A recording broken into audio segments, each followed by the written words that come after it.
ప్రజల్లో తిరగకుండా ఎన్నికల సమయంలో డబ్బులు కుమ్మరిస్తే చాలు గెలుస్తామనే భావన టీడీపీ నాయకుల్లో ఉందని నెల్లూరు నగర ఎమ్మెల్యే అనిల్ కుమార్ యాదవ్ అన్నారు. నెల్లూరు నగరంలోని 6వ డివిజన్లో ఆయన శుక్రవారం పర్యటించారు. ఎన్నికల్లో ధనబలంతో మాత్రమే గెలవవచ్చని మాజీ మంత్రి నారాయణ భావిస్తున్నారని నెల్లూరు నగర ఎమ్మెల్యే అనిల్ కుమార్ అన్నారు. తనకు తరగనంత డబ్బు ఉందని, డబ్బు వెదజల్లి గెలుస్తారని ఆయన భావిస్తున్నారని పేర్కొన్నారు.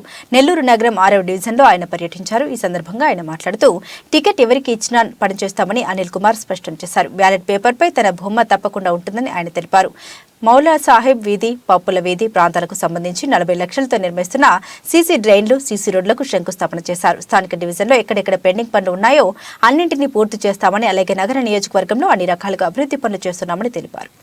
నారాయణ గారికి ఒక అలవాటు ఉంది. ఆయన ప్రజల్లో తిరిగేదానికన్నా లాస్ట్లో వచ్చి డబ్బులు కుమ్మరిస్తే నేను గెలుస్తాను, డబ్బులతో నేను కొంటాను అనే భావన కలిగిన వ్యక్తి మా నారాయణ గారు.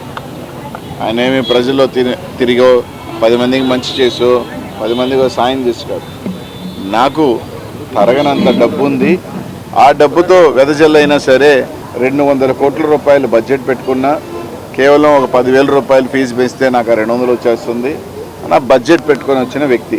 ఆ బడ్జెట్లో భాగంగానే మీ తెలుగుదేశం పార్టీ నాయకులు చెప్పిన సమాచారం ఏంటంటే 30 కోట్ల రూపాయలు మీ అధినాయకుడికి ఇచ్చాడని, నీ కష్టార్జితానికి నీకు 20 కోట్ల రూపాయలు మాట్లాడుకున్నారని, మొత్తానికి హోల్సేల్గా ఒక ప్యాకేజ్ మీకు 20 పైన 30 మాట్లాడుకున్నారు అని తెలుగుదేశం పార్టీ నాయకులు చెప్తున్నారు. వాళ్ళు చెప్పే మాట ఏంటంటే అంతెందుకు తొందర, ఇంకో 15 రోజుల్లో చూసేస్తారు కదా ఎవరు పోటీ చేస్తున్నారు, నేను చెప్పింది వాస్తవమే చూడండి అని వాళ్ళ నాయకులు మాట్లాడుతున్న మాటలు. సో ఎలాగో పండగ లేకపోతే జనవరి ఎండింగో లేకపోతే ఫిబ్రవరి 15 కాబట్టి మీ ఎవరు టెన్షన్ పడాల్సిన అవసరం లేదు. నెల్లూరు నగరం నుంచి అనిల్ కుమార్ యాదవ్ ఉంటాడు. ఎందుకంటే నామినేషన్ పేపర్ మీద దీని మీద బొమ్మ ఉంటుంది.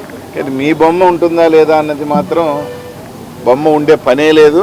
బొమ్మకు సంబంధించి ఎవరికి అందాల్సింది వాళ్ళకి అందేసింది. పైన 30 కింద 20 ఇవన్నీ తూతూ మంత్రమైన షాట్లే. ఎందుకంటే ఆ మాత్రం తీసుకున్న తర్వాత ఆ మాత్రం కలిసి ప్రయాణం చేయాలని అయిపోగానే మనం అమెరికాకి వెళ్ళిపోవటం ఖాయం. ఇది అక్షర సత్యం. మీరు కావాలంటే ఈరోజు ఏమైనా మాట్లాడుకోవచ్చు, ఇబ్బంది లేదు. రేపు మాట్లాడచ్చు, ఇబ్బంది లేదు. కానీ ఫైనల్గా 15 రోజుల నెల రోజుల సినిమా రిలీజ్ అవుద్ది. ఏ బొమ్మ ఆడద్దో చూస్తారు. ఏ బొమ్మకి ఎంత ప్యాకేజ్ ముట్టిందా, ఎంత కలెక్షన్ ముట్టిందా. ఎందుకంటే వాళ్ళ దాంట్లో అయితే రెమ్యూనరేషన్స్ అనొచ్చు, ఇంకో రకంగా అనొచ్చు. మీ యాక్షన్ పాత్రకి మీకు 20 పైన 30. ఇది నేను చెప్పే మాట కాదు, తెలుగుదేశం పార్టీ నాయకులు చెప్తున్న మాటే.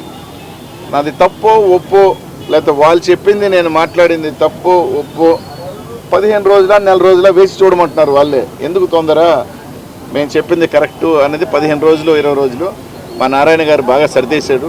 వాళ్ళు బాగా సర్దేశాడు. ఇంకా ఎవరెవరికి ఎంతెంత సర్దాడో మా పార్టీలో కూడా చెప్తామని అంటున్నారు. అవి కూడా చెప్తే వింటాం. కాబట్టి తప్పులేదు. 4 సంవత్సరాలు 5 సంవత్సరాలు కష్టపడ్డాం ఆ పార్టీ కోసం. ఎంతో కొంత ఖర్చు పెట్టుకుంటాం, పర్లేదు. దానికి చక్కెర వడ్డీతో సహా వచ్చేసినట్టు.